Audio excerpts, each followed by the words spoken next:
Hi,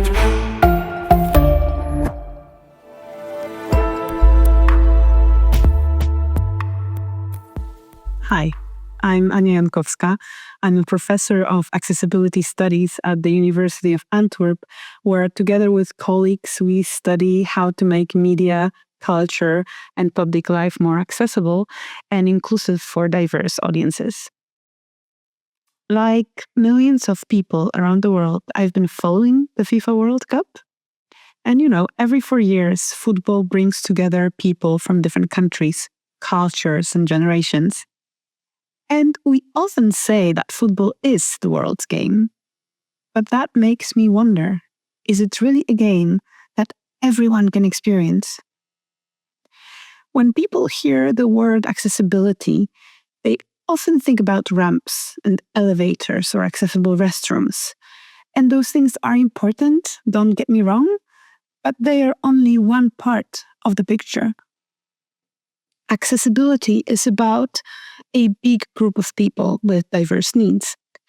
People who are blind or have low vision, people who are deaf or hard of hearing, people with reduced mobility, people with chronic health conditions, people who are neurodivergent, and many, many others.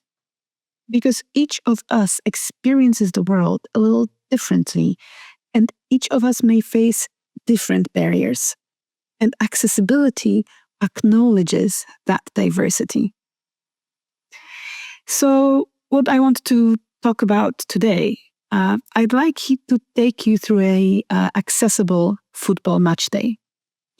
In accessibility studies, we often talk about the access chain. The access chain reminds us that accessibility isn't just about what happens inside a stadium, it's about every step before, every step during, and every step after an event. So let's start before kickoff. Imagine you've decided to watch a World Cup match in person. The first question is not who is playing. The first question is, can I actually go? Can you find information about accessibility? Is the ticketing website accessible? Can you book tickets independently?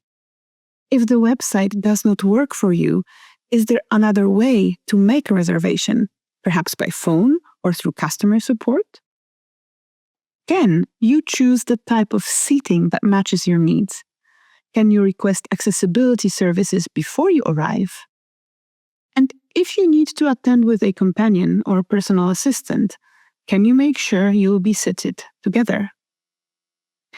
These may sound like practical details, but they do determine whether someone can attend the match at all. But let's move on. Once you've booked your ticket, the journey continues. Can you go to the stadium? Can you find the right entrance? Are there step-free routes?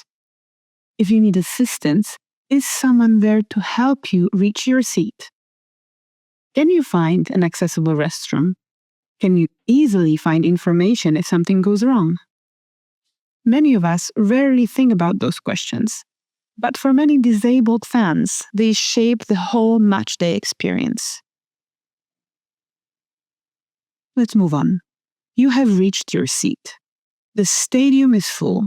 The players walk onto the field. The referee blows the whistle. And finally, the match begins. Let's start with supporters who are blind or have low vision. Football is highly visual sport. We don't just follow the score. We follow the movement of the ball, the position of the players, the reaction on the sidelines, and the excitement of the crowd. Without access to that visual information, an important part of the game experience is missing. And this is where audio description comes in. Unlike regular sports commentary, audio description or audio descriptive commentary doesn't assume you can see what's happening. Instead, it describes the visual information. Where is the ball? Who has possession? How are the players moving? What is happening on the sidelines? What colors are they wearing? What are the players' facial expressions? What is the atmosphere inside the stadium?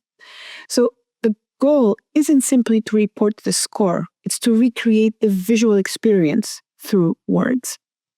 For the FIFA World Cup, audio description is available for every match, as well as the opening and the closing ceremonies. Fans can access it through the FIFA audio description app, and commentary is available in English and French for matches played in Canada, in English and Spanish for matches played in the US and Mexico. Audio description can be combined with other access services. One of the innovations that caught my attention while preparing this episode is the haptic board. Imagine holding a tablet-sized model of a football pitch in your hands. The lines of the fields are raised and you can feel them with your fingers. There's a small magnetic marker which represents the ball, and as the match unfolds, that marker moves across the field in real time. And different vibration patterns signal key moments, such as a tackle or a goal. So together, the haptic board and the audio description allow fans not only to hear the game, but also to follow its movement through touch. And I think it's actually a wonderful example of how accessibility isn't about replacing one experience with another. It's actually about creating different ways to enjoy the same event. Now, let's move from sight to hearing. For deaf and hard of hearing supporters, the barriers are different. Imagine that you can't hear the referee's whistle, or the roar of the crowd after a goal, or an important announcement inside the stadium. This year, for the very first time, every FIFA World Cup match includes a sign language broadcast. These broadcasts do much more than translate spoken commentary into sign language. They also communicate important sounds, the atmosphere, and the emotion of the game. So rather than translating a word for word, sign language interpreters convey the experience of the match itself. Also, captioning is available throughout stadium screens and digital platforms, making announcements and spoken information easier to follow. But accessibility isn't only about seeing or hearing. Let's now think about supporters with sensory sensitivities. Football stadiums are exciting places. They are loud, bright, and crowded. And for some people, including many autistic supporters and people with sensory sensitivities, that environment can become overwhelming.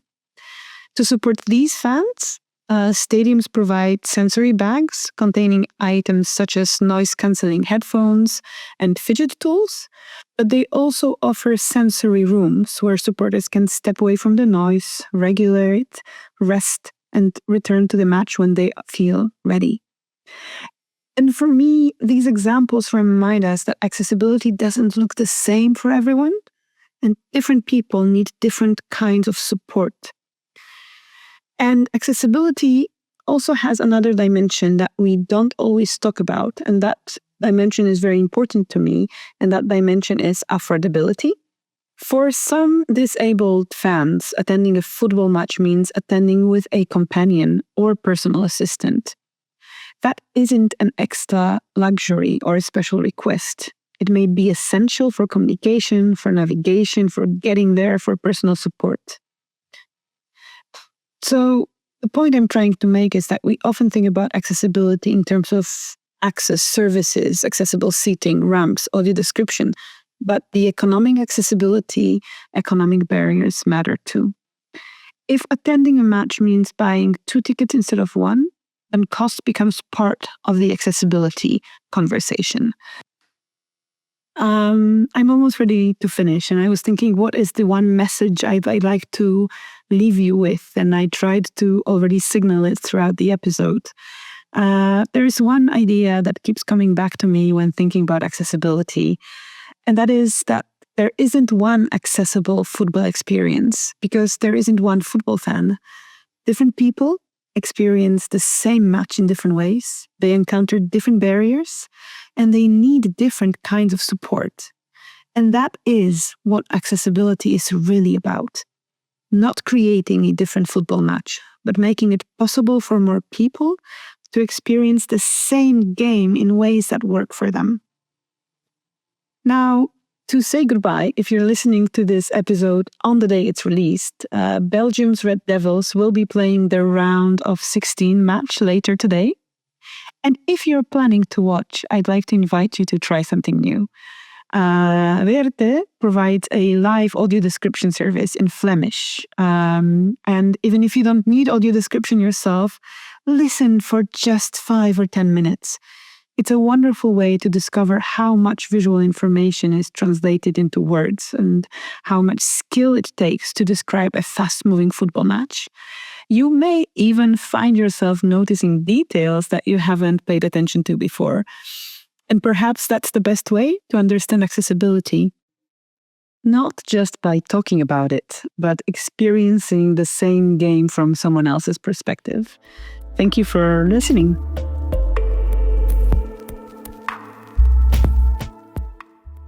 Universiteit Antwerpen. Bepaal mee de toekomst.